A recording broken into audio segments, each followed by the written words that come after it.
Hello friends, infinity ક્લાસમાં હું માછી જરાક આપ સર્વે મિત્રોનું હાર્દિક સ્વાગત કરું છું. આજે આપણે બંધારણનો જે ટોપિક ચાલતો હતો, બંધારણનો ઉદ્ભવ અને વિકાસ, એનો ભાગ 1 જોઈ લીધો અને આજે આપણે ભાગ 2 જોવા જઈ રહ્યા છીએ. બરાબર છે કે પીએસઆઈ અને કોન્સ્ટેબલ માટે જે પીએસઆઈ અને કોન્સ્ટેબલનો સિલેબસ આપેલો છે એમાં આ ટોપિકનો ઉલ્લેખ કરેલો છે કે બંધારણનો ઉદ્ભવ અને વિકાસ અને બંધારણની શરૂઆત કંઈક આમનાથી થાય છે. તો આપણે આજે જોવાનો છે બ્રિટિશ તાજનું શાસન. કે બ્રિટિશ તાજનું શાસન આપણે બધાને ખબર છે, બરાબર છે કે આપણે બંધારણના ભાગ 1 જોઈ ચૂક્યા છે.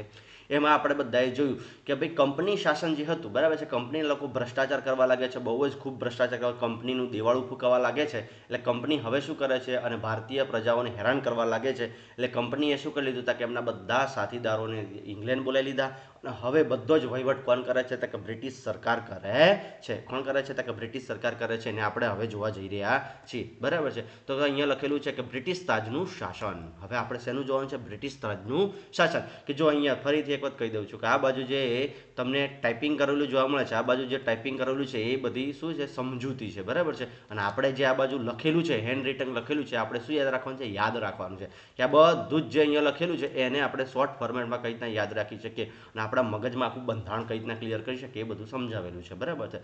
ચલો હવે આપણે શરૂઆત કરીશું કે 1857ના વિપ્લવ બાદ શાસન વ્યવસ્થામાં ફેરફાર. કે શું થયો ભાઈ? 1857નો વિપ્લવ થયો એટલે કે ભાઈ શાસન વ્યવસ્થામાં શું થઈ ગયું? કે ફેરફાર કરી દેવામાં આવ્યો. અને જે બોર્ડ ઓફ કંટ્રોલ હતું, શું હતું ભાઈ? બોર્ડ ઓફ કંટ્રોલ અને કોર્ટ ઓફ ડાયરેક્ટર ખતમ કરીને દ્વિમુખી શાસન પદ્ધતિની શરૂઆત કરવામાં આવે છે. એટલે શું કરવામાં આવે છે ભાઈ? કે બોર્ડ ઓફ કંટ્રોલ અને કોર્ટ ઓફ ડાયરેક્ટર જે હતું એને ખતમ કરી અને હવે દ્વિમુખી શાસન પદ્ધતિની શરૂઆત કરવામાં આવે છે, બરાબર છે. કે બોર્ડ ઓફ કંટ્રોલની જગ્યાએ હવે સચિવનું પદ આપ્યું અને આ સચિવ બ્રિટન કેબિનેટના સદસ્ય હતા. કે જે બોર્ડ ઓફ કંટ્રોલ હતા, બરાબર છે, એમની જગ્યાએ હવે એક નવું પદ લઈ દીધું. કયું પદ લાયા? કે સચિવનું પદ લાયા. અને આ સચિવ કોણ હશે? કે બ્રિટિશ સંસદનો એક સભ્ય હશે. અને પ્રથમ રાજ્ય સચિવ કે પ્રથમ સચિવ કોણ બને છે? લોર્ડ સ્ટેનલી બને છે. કોણ બને છે ભાઈ? લોર્ડ સ્ટેનલી બને છે. અને ભારતના ગવર્નર જનરલ હવે ભારતનો જે ગવર્નર જનરલ હતો કે ભારતનો જે ગવર્નર જનરલ હતો એ હવે કયા નામે ઓળખાશે? વાઇસરોય તરીકે ઓળખાશે. અને પ્રથમ વાઇસરોય કોણ બને છે? લોર્ડ કેનિંગ બને છે. કે પ્રથમ વાઇસરોય કોણ બને છે ભાઈ? કે લોર્ડ કેનિંગ બને છે, બરાબર છે. તો ગવર્નર જનરલ અને વાઇસરોય એક જ વ્યક્તિ હતા ભાઈ. ગવર્નર જનરલ અને વાઇસરોય બંને કેવા વ્યક્તિ હતા? એક જ વ્યક્તિ હતા, બરાબર છે. પણ બંનેનું નામ અલગ અલગ હતું. કે અલગ જગ્યાએ જાય ત્યારે અલગ નામે, બીજી જગ્યાએ જાય ત્યારે અલગ નામે, બરાબર છે. તો ચલો હવે આપણે સમજૂતી જોઈએ કે છેલ્લા ગવર્નર જનરલ કોણ હતો ભાઈ? છેલ્લો ગવર્નર જનરલ કોણ હતો? કે લોર્ડ કેનિંગ જ હતો. કોણ હતો ભાઈ? Lord canning. અને પહેલો વાઇસરોય પણ કોણ બને છે? લોર્ડ કેનિંગ જ બને છે. કે ભારતનો છેલ્લો ગવર્નર જનરલ કોણ હતો? કે લોર્ડ કેનિંગ. ભારતનો પહેલો વાઇસરોય કોણ હતો? કે લોર્ડ કેનિંગ. જો હવે ઘટના કેવી બને છે કે જેવું બ્રિટિશ તાજનું શાસન આવી જાય છે, બરાબર છે, કે બ્રિટિશ તાજનું જેવું શાસન આવે છે, કંપનીના બે ભાગ હતા. એક હતું બોર્ડ ઓફ કંટ્રોલ અને એક હતું બોર્ડ ઓફ ડાયરેક્ટર. આ બંને બંધ કરી દેવામાં આવે છે, બરાબર છે. અને કંપની જ બંધ કરી દેવામાં આવે છે. અને હવે કયું શાસન ચાલુ થાય છે? દ્વિમુખી શાસન પદ્ધતિ ચાલુ થાય છે. ભાઈ કેવી શાસન પદ્ધતિ ચાલુ થાય છે? દ્વિમુખી શાસન પદ્ધતિ. કે બોર્ડ ઓફ કંટ્રોલ હતું એની જગ્યાએ કયું પદ લઈ દીધું? સચિવનું પદ લઈ દીધું, બરાબર છે. અને આ સચિવ કોણ હશે? કે બ્રિટિશ સંસદનો જે સભ્ય હશે એ જ આ સચિવ બની શકશે, બરાબર છે. અને આ સચિવ ક્યાં કામ કરતો હતો? બ્રિટનમાં કામ કરતો હતો. આ સચિવ કોઈ દિવસ ભારતમાં આવતો નહોતો. અને એ જ રીતે આ બાજુ હતું board of court of director. અને કોર્ટ ઓફ ડાયરેક્ટર તરીકે કયો વ્યક્તિ બેસતો હતો? વાઇસરોય, બરાબર છે. અને આ જ વાઇસરોય કઈ જગ્યાએ કામ કરતો હતો? ભારતમાં કામ કરતો હતો. અને પહેલો વાઇસરોય કોણ બને છે? Lord canning. અને પહેલો સચિવ કોણ બને છે? Lord Stanley. યાદ રાખજો, બરાબર છે. કે ભારતનો પહેલો સચિવ કોણ બને છે? Lord Stanley. કોણ બને છે ભાઈ? Lord Stanley. અને ભારતનો પહેલો વાઇસરોય કોણ બને છે ભાઈ? લોર્ડ કેનિંગ બને છે. અને આ વાઇસરોયને આપણે બીજું નામ પણ કહીએ છીએ હિન્દનો વજીર. શું કહીએ છીએ ભાઈ? હિન્દનો વજીર કહેવામાં આવે છે.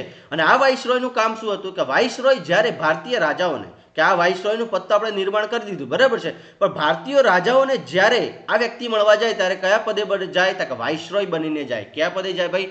વાઇસરોય બનીને જાય. અને બ્રિટિશ પ્રાંત કે બ્રિટિશ પ્રાંતો જે જગ્યાએ ભારત શું કે અંગ્રેજો શાસન કરતા હતા તે જગ્યાએ જાય તો કયા પદે જતો હતો? ગવર્નર જનરલના પદે જતો હતો. ક્લિયર થાય છે ભાઈ બધાને કે છેલ્લો ગવર્નર જનરલ કોણ હતો ભાઈ? Lord canning. કોણ હતો? Lord canning. બ્રિટિશ તાજનું શાસન આવ્યું એટલે શું થયું? કંપનીનું શાસન બંધ થઈ ગયું. એની જગ્યાએ શું ચાલુ થયું? દ્વિમુખી શાસન પદ્ધતિ ચાલુ થઈ. દ્વિમુખી શાસન પદ્ધતિમાં કઈ હતું? તો કે બોર્ડ ઓફ કંટ્રોલ હતા એની જગ્યાએ સચિવનું પદ લાવી દીધું. Board or court of director હતું એની જગ્યાએ કોનું પદ લાવી દીધું? વાઇસરોયનું પદ લાવી દેવામાં આવે છે. બરાબર છે. સચિવ શું કરતો હતો? સચિવ બ્રિટનમાં જ બેસતો હતો અને સચિવ કોણ બનતો હતો? તો કે જે બ્રિટિશ સંસદનો સભ્ય હોય એ જ સચિવ બનતો હતો. બરાબર છે. અને પહેલો સચિવ કોણ બને છે? તો કે લોર્ડ સ્ટેનલી બને છે. ભાઈ કોણ બને છે? લોર્ડ સ્ટેનલી બને છે. પહેલો વાઇસરોય કોણ બને છે? કે છેલ્લો ગવર્નર જનરલ કોણ હતો? Lord canning. તો એને જ પહેલો વાઇસરોય બનાવી દેવામાં આવે છે. હવે શું થતું હતું? તો કે ભારતીય રાજાઓને જ્યારે આ લોર્ડ કેનિંગ મળવા જતો હતો ત્યારે કયા પદે જતો હતો? વાઇસરોય નામના પદે જતો હતો. અને જ્યાં અંગ્રેજોનું શાસન હતું કે બ્રિટિશ પ્રાંતનું જ્યાં શાસન હતું ત્યાં જાય તો કયા પદે જતો હતો? ગવર્નર જનરલના પદે જતો હતો. ચલો આશા રાખું છું કે આટલા સુધી તમને ક્લિયર થયું હશે. બરાબર છે. ચલો હવે આગળ જઈએ કે ભારતીય પરિષદ અધિનિયમ 1861. આ 1861માં શું થયું? લોર્ડ કેનિંગે પોર્ટફોલિયો પ્રણાલીને માન્યતા આપી. કે પોર્ટફોલિયો પદ્ધતિને પ્રણાલીને માન્યતા આપી એટલે કે આપણે શું સમજવાનું છે અહીંયા કે પોર્ટફોલિયો પદ્ધતિના જનક કોણ હતા? તો લોર્ડ કેનિંગ હતા.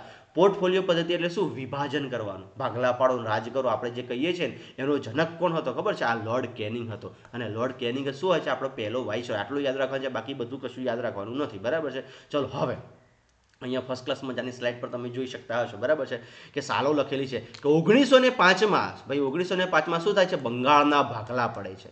શું થાય છે? બંગાળના ભાગલા. અને કઈ રીતના? હિન્દુ વત્તા મુસલમાન, આ રીતે બે ભાગલા પડે છે. અને આ ભાગલા કોણ પાડે છે? લોર્ડ કર્ઝન પાડે છે. ભાઈ કોણ પાડે છે? Lord Curzon. તે વખતેનો વાઇસરોય કોણ હોય છે? Lord Curzon. જોજો હા, કઈ રીતના યાદ રાખવાનું? 1905 બંગાળના ભાગલા. તે વખતે વાઇસરોય કોણ હતો? તો કે લોર્ડ કર્ઝન. અને ભાગલા કોના પડે છે? તો આપણને ખબર છે હિન્દુ મુસ્લિમના. બરાબર છે. ચલો 1906 મુસ્લિમ લીગની સ્થાપના થઈ. અને મુસ્લિમ લીગની સ્થાપના કોણે કરી? અલી બંધુએ કરી. ભાઈ કોણે કરી? અલી બંધુએ કરી. હવે જે મુસ્લિમ લીગની સ્થાપના થઈ તો એ વખતે આપણા વાઇસરોય કોણ હોય છે? Lord Minto. બરાબર છે કે અમદાવાદની રાયપુર દરવાજાએ લોર્ડ મિન્ટોની બગી પર મોહનલાલ પંડ્યા દ્વારા બોમ્બ ફેંકવામાં આવ્યો. શું કરવામાં આવે છે ભાઈ? હવે જોજો હા, 1906માં મુસ્લિમ લીગની સ્થાપના થઈ. પછી આ જે લોર્ડ મિન્ટો હતો બરાબર છે એ અમદાવાદને રાયપુર દરવાજાએ બગી લઈને જતો હતો. તેની બગી પર મોહનલાલ પંડ્યા નામના વ્યક્તિએ, મોહનલાલ પંડ્યાને આપણે બીજું પણ કહીએ છીએ ખબર છે? ડુંગળી ચોર. બરાબર છે. તો આ એ જ મોહનલાલ પંડ્યાએ શું કર્યું ખબર છે? તાકે મોહનલાલ પંડ્યાએ મોર્લે મિન્ટોના લોર્ડ મિન્ટો હતો ને એની બગી પર બોમ્બ ફેંકી દીધો. બોમ્બ ફેંક્યો પણ નસીબ તો જો બોમ્બ ફૂટ્યો જ નહીં. પણ પેલો મિન્ટો એટલો બધો ગભરાઈ ગયો કે હવે આપણું કંઈક થશે. બરાબર છે. અને મોહનલાલ પંડ્યાને એવું થઈ ગયું કે ચાલો હું જો પકડાઈ ગયો તો મારી તો આઈ બનશે. બરાબર છે. એટલે મોહનલાલ પંડ્યા કોના શરણમાં જતો રહે છે? તો ગાંધીજીના શરણમાં જતો રહે છે અને અહિંસાવાદી પછી બની જાય છે. અને મોહનલાલ પંડ્યા પછી સત્યાગ્રહ સાથે જોડાઈ જાય છે. પણ આ જ મોહનલાલ પંડ્યાએ આ શું કર્યું હતું? તો કે લોર્ડ મિન્ટોની બગી પર બોમ્બ ફેંક્યો. પણ બોમ્બ કેવું થઈ ગયું? સુરસુર્યું કે ખાલી ફૂટ્યો નહીં. પણ મોહનલાલ પંડ્યાને એવું થઈ ગયું કે અરે લોર્ડ મિન્ટોને એવું થઈ ગયું કે હવે આપણી બગી પર બોમ્બ ફેંકવામાં આવે છે તો હવે કંઈક થશે. એટલે 1911માં શું કરવામાં આવે છે? બંગાળના ભાગલા રદ કરી દેવામાં આવે છે. અને એ વખતે વાઇસરોય કોણ હોય છે ભાઈ? લોર્ડ હાર્ડિંગ હોય છે. કોણ હોય છે? લોર્ડ હાર્ડિંગ હોય છે. અને 1922માં બંગાળની હેડ ઓફિસ કલકત્તાથી ખસેડીને આ લોકો ક્યાં લઈ ગયા? દિલ્હી લઈ જવામાં આવે છે. બરાબર છે. જોજો કઈ રીતના યાદ રાખવાનું છે ફરીથી એક વખત. 1905માં બંગાળના ભાગલા શું થાય છે? બંગાળના ભાગલા પાડવામાં આવે છે. એ વખતે વાઇસરોય કોણ હોય છે? Lord Curzon. 1906માં શું હોય છે? મુસ્લિમ લીગની સ્થાપના થાય છે. અને એ જ વખતે અમદાવાદના રાયપુર દરવાજા ખાતે લોર્ડ મિન્ટોની બગી પર જે વાઇસરોય હોય છે એની બગી પર શું નાખવામાં આવે છે? મોહનલાલ પંડ્યા દ્વારા બોમ્બ ફેંકવામાં આવે છે. બરાબર છે. 1911માં બંગાળના ભાગલા રદ કરવા દેવામાં આવે છે. બંગાળના ભાગલા પાડે છે કોણ? બંગાળના ભાગલા જ્યારે 1905માં પડે છે ત્યારે વાઇસરોય કોણ હોય છે? Lord canning. Lord Curzon. કોણ હોય છે? Lord Curzon. અને 11માં જ્યારે ભાગલા રદ થાય છે ત્યારે વાઇસરોય કોણ હોય છે? લોર્ડ હાર્ડિંગ હોય છે. અને 1912માં બંગાળની હેડ ઓફિસ કલકત્તાથી ખસેડીને આ લોકો ક્યાં લઈ જાય છે? દિલ્હી લઈ જાય છે. બરાબર છે. ચલો હવે આવે છે કે ભારત પરિષદ અધિનિયમ 1909. અને આ 1909ને આપણે કયો? મોર્લે મિન્ટો એક્ટ કહીએ છીએ. બરાબર. 1909ના જો ભારત પરિષદ અધિનિયમ બધાએ લાગશે. બરાબર છે. પણ એનું બીજું નામ શું છે? Morley Minto act. બરાબર છે. મોર્લે મિન્ટો એટલે કે શું? તો કે મોર્લે કોણ હતો? સચિવ. કોણ હતો? સચિવ. અને મિન્ટો કોણ હતો? વાઇસરોય. યાદ આવ્યું ફરીથી? હા, યાદ આવે છે કે આની બગી પર શું નાખવામાં આવે છે? બોમ્બ નાખવામાં આવે છે. જો આગળ જોયું 1906માં, બરાબર છે, આ રાયપુર દરવાજે, અમદાવાદના રાયપુર દરવાજે જતો હતો આ મિન્ટો, બરાબર છે, અને વાઇસરોય તરીકે, અને એની બગી પર શું નાખવામાં આવે છે? બોમ્બ નાખવામાં આવે છે, બરાબર છે. ચલો, 1905ના સુધારામાં શું થયું હતું? તો કે મુસ્લિમ સદસ્યોને મુસ્લિમ મતદાનની ચૂંટણી કરવામાં આવે. ખાલી ને ખાલી જે મુસ્લિમ સદસ્ય ઊભો રહેશે એને ખાલી ને ખાલી વોટ કોણ કરી શકશે? તો કે મુસ્લિમ સભ્યો જ કરી શકશે. લોર્ડ મિન્ટોને સાંપ્રદાયિક ચૂંટણીના પિતા કહેવામાં આવે છે. હવે કેમ સાંપ્રદાયિક ચૂંટણીના પિતા કહેવામાં આવે છે? તો કે લોર્ડ મિન્ટોએ પહેલું સાંપ્રદાયિક આધારિત ચૂંટણી કરાવી હતી. મુસ્લિમ સભ્યો માટે મુસ્લિમ મતદાન રહેશે આવું સૌપ્રથમ ચૂંટણી કોણે કરાવી હતી? તો કે લોર્ડ મિન્ટોએ કરાવી હતી, બરાબર છે. ગવર્નર જનરલની કારોબારીમાં એક ભારતીયની નિમણૂક કરવામાં આવે. હવે શું કરવામાં આવ્યું? તો કે ગવર્નર જનરલની જે કારોબારી હોય એમાં એક ભારતીયની નિમણૂક કરવામાં આવશે, અને પ્રથમ ભારતીય કોણ બને છે?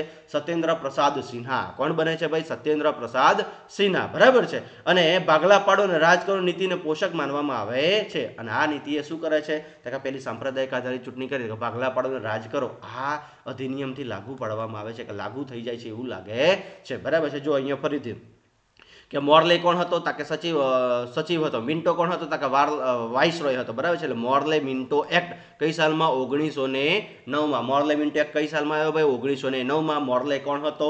સચિવ હતો. એ ક્યાં બેસે? તો કે બ્રિટનમાં બેસે. મિન્ટો કોણ હતો? તો કે વાઇસરોય. એ ક્યાં આવે? તો કે ભારતમાં આવે. અને ભારતની આયા પછી એને શું કરાવ્યું? સૌપ્રથમ મુસ્લિમ સભ્યોને મુસ્લિમ મતદાતા ચૂંટશે. આવી સાંપ્રદાયિક ચૂંટણીની પદ્ધતિની શરૂઆત કરી. એટલે કે સાંપ્રદાયિક ચૂંટણીના જનક કોને કહેવામાં આવે છે? લોર્ડ મિન્ટોને કહેવામાં આવે છે. ભાઈ કોને કહેવામાં આવે છે?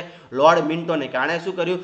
મુસ્લિમ સભ્યો ઉભો રહે તો ખાલી ને ખાલી મુસ્લિમ સભ્યો જ ચૂંટશે, બરાબર છે. અને પછી એવું નક્કી કરવામાં આવે કે હાલની કારોબારી જે બને, આ વાઇસરોયની જે કારોબારી હશે એ કારોબારીની અંદર એક ભારતીયને લેવા, બરાબર છે. અને પહેલા ભારતીય કોણ જોડાય છે? તો કે સત્યેન્દ્ર પ્રસાદ સિન્હા જોડાય છે, બરાબર છે. ક્લિયર હશે? ચાલો, 1909માં મોર્લે મિન્ટો. હવે તમને ખબર પડી ગઈ હશે કે મોર્લે મિન્ટો શું કરે છે? મિન્ટો કોણ હોય? મોર્લે કોણ હોય છે? સચિવ હોય છે. મિન્ટો કોણ હોય છે? વાઇસરોય હોય છે. અને આ વાઇસરોય જેવો ભારતમાં આવે છે એટલે પહેલા શું કરાવે છે કે જાતિ આધારિત ચૂંટણીઓ કરાવે છે. એટલે કે મુસ્લિમ સભ્યોની ચૂંટણી થશે તેમાં ખાલી ને ખાલી મુસ્લિમ સભ્યો જ વોટિંગ કરી શકે. એટલે સાંપ્રદાયિક ચૂંટણીના જનક કોને કહેવામાં આવે છે? કે પિતા કોને કહેવામાં આવે છે? તો કે મિન્ટોને કહેવામાં આવે છે, બરાબર છે. અને આમની કારોબારીની અંદર પહેલો એક ભારતીય જોડાય છે, અને એ ભારતીય કોણ હોય છે? તો કે સત્યેન્દ્ર પ્રસાદ સિન્હા, બરાબર છે. કોણ હોય છે? સત્યેન્દ્ર પ્રસાદ સિન્હા. ચલો, ભારત સરકાર અધિનિયમ. અને બીજો આવે છે 1919, અને એ કોણ હોય છે? મોન્ટેગ્યુ ચેમ્સફર્ડ સુધારો, બરાબર છે. કયો સુધારો ભાઈ? ભારતીય સરકાર અધિનિયમ 1919. એનું નામ શું હોય છે? મોન્ટેગ્યુ ચેમ્સફર્ડ સુધારો. જો અહીંયા મોન્ટેગ્યુ કોણ હોય છે? સચિવ. અને ચેમ્સફર્ડ કોણ હોય છે ભાઈ? વાઇસરોય. કોણ હોય છે ભાઈ? વાઇસરોય. અને આ લોકો શું કરે છે? તો કે પ્રાંતોના ત્રિસ્તરીય શાસન પદ્ધતિ ચલાવે છે. કઈ ભાઈ? ત્રિસ્તરીય શાસન પદ્ધતિના જનક કોણ હોય છે? તો કે મોન્ટેગ્યુ ચેમ્સફર્ડના આધારે શું થાય છે? ત્રિસ્તરીય પદ્ધતિની શરૂઆત થાય છે. મહિલાઓને મતદાન આપવામાં આવે છે. પહેલી વખત મહિલાઓએ મતદાન કરે છે, બરાબર છે. અને આ મતદાન કોણ કરાવે છે? તો કે ચેમ્સફર્ડ સુધારા દ્વારા, મોન્ટેગ્યુ ચેમ્સફર્ડ સુધારા દ્વારા મહિલાઓને મતદાન કરવામાં આવે છે. કેન્દ્રીય બજેટને રાજ્ય બજેટથી અલગ કરી દેવામાં આવે છે. ભાઈ શું કરી દેવામાં આવે છે? કેન્દ્રીય બજેટને રાજ્ય બજેટથી અલગ કરી દેવામાં આવે છે. અને 1926માં કયું કમિશન આવે છે? લી કમિશન આવે છે. શું આવે છે ભાઈ? લી કમિશન આવે છે. અને લી કમિશનને જાહેર સેવા આયોગ ICDSની પરીક્ષા લેવામાં આવે છે. ICSની પરીક્ષા લેવામાં આવે છે. અને ICSની પરીક્ષામાં સૌ પ્રથમ ચોથા રેન્કે એક ભારતીય પરીક્ષા પાસ કરે છે, અને એ કોણ હોય છે? સુભાષચંદ્ર બોઝ. કોણ હોય છે ભાઈ? સુભાષચંદ્ર બોઝ. તો મોન્ટેગ્યુ ચેમ્સફર્ડ સુધારો 1919માં આપણે શું યાદ રાખવાનું છે? કે મહિલાઓને મતદાન કયા સુધારાથી આપવામાં આવે છે? તો કે મોન્ટેગ્યુ ચેમ્સફર્ડ સુધારાથી આપવામાં આવે છે. મોન્ટેગ્યુ ચેમ્સફર્ડ સુધારો કઈ સાલમાં લાગુ પડે છે? તો કે 1919માં. એ શું કરે છે? તો કે ત્રિસ્તરીય પદ્ધતિની શરૂઆત કરે છે. અને દ્વિસ્તરીય પદ્ધતિના જનક કોને કહેવામાં આવે છે? લિયોનલ કર્ટિસને કહેવામાં આવે છે. ભાઈ લિયોનલ કર્ટિસને દ્વિસ્તરીય પદ્ધતિના જનક કહેવામાં આવે છે. ત્રિસ્તરીય પદ્ધતિના જનક કોને કહેવામાં આવે છે? મોન્ટેગ્યુ ચેમ્સફર્ડને કહેવામાં આવે છે, બરાબર છે. અને મહિલા મતદાન, સૌપ્રથમ મહિલાઓને મતદાન આપવાની શરૂઆત કયા અધિનિયમથી થાય છે? તો કે મોન્ટેગ્યુ ચેમ્સફર્ડ અધિનિયમ 1919થી થાય છે. કેન્દ્ર બજેટને રાજ્ય બજેટથી અલગ કરી દેવામાં આવે છે. 1919માં ભારતીય શાસન અધિનિયમ દ્વારા શું કરી દેવામાં આવે છે? ભાઈ કેન્દ્ર બજેટને રાજ્ય બજેટથી અલગ કરી દેવામાં આવે છે. અને 1926માં કયું કમિશન આવે છે? લી લી કમિશન આવે છે. અને આ લી કમિશન શું કરે છે? જાહેર સેવા આયોગની એટલે કે જાહેર સેવા આયોગ એટલે કે પરીક્ષાઓ લેવામાં આવે છે. અને કઈ પરીક્ષા? ICS ની પરીક્ષા લેવામાં આવે છે. અને ICS ની પરીક્ષા પાસ કરનાર ચોથા રેન્કે કોણ હોય છે?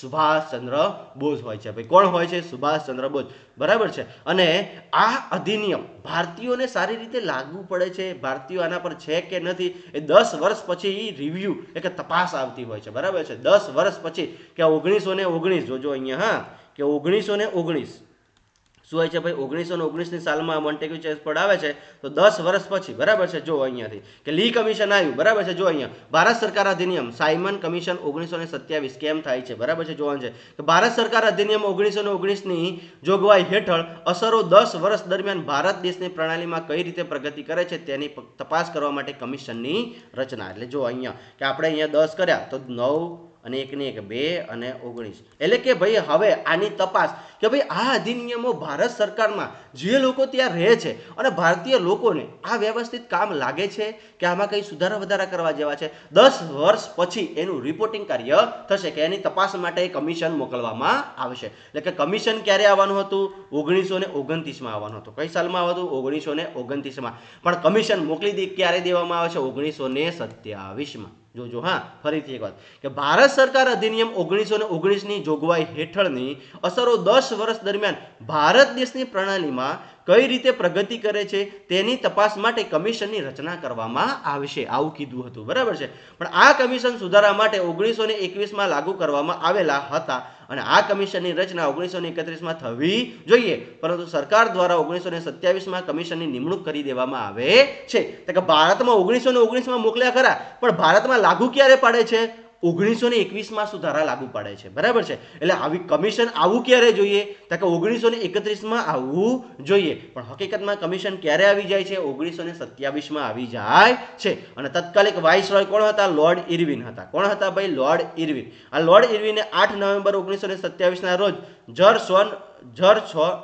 જર સાયમનની અધ્યક્ષતામાં 7 સભ્યો વાળું કમિશન વહેલી તકે ભારતમાં આવવાનું હોય છે. અને સભ્યો બ્રિટિશ હતા, એક પણ ભારતીય નહોતા. અને એક પણ સભ્ય ભારતીય ન હોવાને કારણે ભારતમાં શું થયો? વિરોધ થયો. અને 7 ફેબ્રુઆરી 1928ના રોજ મુંબઈ બંદરે ઉતર્યું, જેનો વિરોધ સાયમન ગો બેકના નારા સાથે કરવામાં આવે છે. જો કઈ રીતના આખી ઘટના થાય છે. મોન્ટેગ્યુ ચેમ્સફોર્ડ સુધારો 1919. બરાબર છે. જો વાંચવા જશો તો થોડુંક બોરિંગ તો લાગશે, બરાબર છે, પણ હું જે બોલું છું એને યાદ રાખતા જાઓ, એક વાત મગજમાં ફિટ કરતા જાઓ. અને આ બાજુ જે પેન્સિલથી લખેલું છે, આ જે બોલપેનથી લખેલું છે એને યાદ રાખતા જાઓ. બરાબર છે. એટલે આખો બંધારણનો ઉદ્ભવ અને વિકાસ તમારા મગજમાં ગૂંચી જશે. બરાબર છે. કે જો શું હતું, ઘટના શું હતી. બરાબર છે. કે મોન્ટેગ્યુ ચેમ્સફોર્ડ સુધારો આવે છે 1919 સાલમાં. મોન્ટેગ્યુ ચેમ્સફોર્ડ સુધારો આવ્યો. બરાબર છે.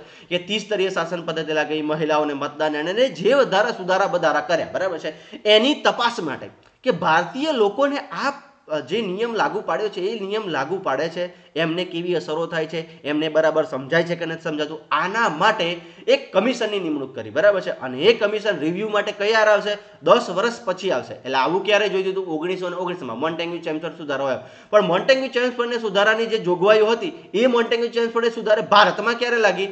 જોજો, અંગ્રેજ બ્રિટન શું સમજતા હતા કે 1919માં મોન્ટેગ્યુ ચેમ્સફોર્ડ સુધારો મોકલ્યો છે આપણે, એટલે 10 વર્ષ પછી એટલે કે 1929માં રિવ્યુ માટે મોકલશે. પણ ભારતીય લોકો શું સમજતા હતા? તો કે ભારતીય લોકોએ જો અંગ્રેજોના પ્રમાણે સાયમન કમિશન ક્યારે આવવું જોઈએ? તો કે 1929માં આવવું જોઈએ. બરાબર છે. પણ ભારતીય લોકોને આ નિયમો ક્યારે લાગુ પડ્યા? 1921માં. એટલે ભારતીયોના મગજમાં પ્રમાણે આવું ક્યારે જોઈએ? 1931માં, 10 વર્ષ પછી. 21માં નિયમો લાગુ પડ્યા તો આવું ક્યારે જો? 31માં. બરાબર છે. આવું ભારતીયોને પણ કહેવામાં આવ્યું હતું. મોન્ટેગ્યુ ચેમ્સફોર્ડમાં જ્યાં બ્રિટનનો સચિવ હતો એને શું હતું? તો કે 1919માં આપણે સુધારા રજૂ કર્યા તો 10 વર્ષ પછી તપાસ થવી જોઈએ. તો કે હા, એ કઈ સાલમાં થવી જોઈએ? તો કે 1929માં. એટલે 1929માં આવે તો પણ ખરું, 1931માં આવે તો પણ ખરું. પણ આ લોકોએ શું કર્યું ખબર છે? સાયમન કમિશન એક નક્કી કરી દીધું. સાયમન કમિશનને મોકલી દીધું ભારતમાં. પણ કઈ સાલમાં આવે છે? 1927માં આવી જાય છે. કઈ સાલમાં આવી જાય છે? 1927માં. આવવાનું ક્યારે હતું? 1929 અથવા તો 1931માં આવવાનું હતું. અને આ લોકોએ શું તપાસ, આ કમિશને શું કામ કરવાનું હતું? તો કે ભાઈ ભારતીય લોકોને આપણે ત્યાંથી જે કાયદા બનાવીને મોકલીએ છીએ એ બરાબર અનુકૂળ આવે છે કે નથી આવતા એ જોવાનું હતું. બરાબર છે. તો 10 વર્ષ પછી આ રિવ્યુ આવવા થવાનો હતો. બરાબર છે. 10 વર્ષ પછી રિવ્યુ થવાનો હતો કે સાયમન કમિશન આવી જાય છે 1927માં અને 7 સભ્યો વાળું આવે છે. અને અને આ ભારતીય લોકોને ખબર પડે છે કે નથી પડતી એ જોવા માટે આવવાનું હતું. પણ અહીંયા તો શું થાય છે કે બધા સભ્યો કેટલા 7 સભ્યો કેવા હોય છે, બધા જ કેવા હોય છે, અંગ્રેજો હોય છે. અને ભારતીય લોકો એવું કે છે ભાઈ અમને નિયમો લાગુ પડે છે કે અમને અનુકૂળ આવે છે કે નથી આવતું, એને જોવા માટે અમારા માણસો તો અંદર હોવા જોઈએ ને. પણ આ તો બધા કેવા છે, અંગ્રેજો છે. અને જેવું સાયમન કમિશન મુંબઈ બંદરે ઉતરે છે એવો નારો લાગે છે, Simon go back, Simon go back. અને શું થાય છે કે સાયમન ગો બેકના નારા લાગે છે. પબ્લિક એટલી બધી ઉમટી હોય છે કે ત્યાં એક પોલીસ અધિકારી હોય છે, કોણ? સોન્ડરસન. કોણ હોય છે ભાઈ? સોન્ડરસન. આ સોન્ડરસનને આપણે યાદ કરવાનું થશે, બરાબર છે. આ સોન્ડરસન જોડે હમણાં વસ્તુ આવશે કે સોન્ડરસન શું કરે છે કે સાયમન ગો બેકને સોન્ડરસનને શું કહેવામાં આવે છે કે અહીંનો જે વાઇસરોય હોય છે એને શું કીધું કે તમારે જવાનું છે, બરાબર છે, તમારે જવાનું છે. અને જ્યાંથી પેલું સાયમન કમિશન આવે છે એ સાયમન કમિશને કોઈ પણ અડચણ વગર તમારે પહોંચાડવાનું છે, બરાબર છે, અહીંયા લાવવાનું છે. એની અધિકારી કે પોલીસ અધિકારી તરીકે નિમણૂક કોની થાય છે? સોન્ડરસનની. અને એ સાયમન કમિશનના 7 સભ્યોને કમ્પ્લીટલી લાવવાની જવાબદારી કોની હોય છે? સોન્ડરસનની હોય છે. કોની હોય છે ભાઈ? સોન્ડરસનની. એટલે સોન્ડરસન જેવા આ લોકો મુંબઈ બંદરે ઉતરે છે એવા સાયમન ગો બેકના નારા સાથે પબ્લિક એટલી બધી ઉમટે છે કે સોન્ડરસનને એવું લાગે છે કે હવે પબ્લિક કંટ્રોલમાં રહેશે નહીં. અને કંટ્રોલમાં રહેશે નહીં એટલે કે સોન્ડરસન શું આપી દે છે? લાઠીચાર્જ આપી દે છે. શું આપી દે કે ભાઈ લાઠીચાર્જ ચલાવો, બરાબર છે, હવે પબ્લિક આપણા કંટ્રોલમાં નથી. એટલે કે લાઠીચાર્જ ચલાવવામાં આવે છે. જેવો લાઠીચાર્જ ચલાવવામાં છે એટલો બધો લાઠીચાર્જ ચલાવવામાં આવે છે કે જે સાયમન ગો બેકના નારા કરી રહ્યા હતા એવા આપણા વ્યક્તિ કોણ હતા? લાલા લજપત રાય. અને આ લાલા લજપત રાયને એટલી બધી લાઠી ચાર્જથી એટલું બધું નુકસાન થાય છે કે થોડા દિવસો પછી લાલા લજપત રાયનું શું થઈ જાય છે? મૃત્યુ થઈ જાય છે. ભાઈ શું થઈ જાય છે? લાલા લજપત રાયનું મૃત્યુ થઈ જાય છે. અને આ લાલા લજપત રાયનું મૃત્યુ થઈ જાય છે. અને મૃત્યુ કે ભાઈ આ આપણા ભારતીયો હોય છે એ કોણ શું માને છે કે આ સોન્ડરસને શું કર્યું છે કે લાઠીચાર્જનો ઓર્ડર આપ્યો એટલા માટે જ આપણા લાલા લજપત રાયનું મૃત્યુ થયું હતું. એટલે હવે માર્કેટની અંદર આવે છે કોણ? કે લાલા લજપત રાયનું તો આપણે ખૂનનો બદલો લેવો જ પડશે. અને આ બદલો કોણ લે છે? કે ચંદ્રશેખર આઝાદ, બરાબર છે. કોણ લે છે? ચંદ્રશેખર આઝાદ. અને એમને મદદ કોણ કરે છે? ભગતસિંહ, સુખદેવ અને રાજગુરુ મદદ કરે છે, બરાબર છે. ચલો આની સ્ટોરી આપણે જઈશું તો આપણે પાછા ઇતિહાસમાં જતા રહીશું, બરાબર છે. તો આપણે અહીંયા જ રહેવાનું છે. જો શું થાય છે, સાયમન કમિશન આવે છે. શું આવે છે? સાયમન કમિશનને આવવાનું ક્યારે હતું? 1929 અથવા તો 1931માં આવવાનું હતું.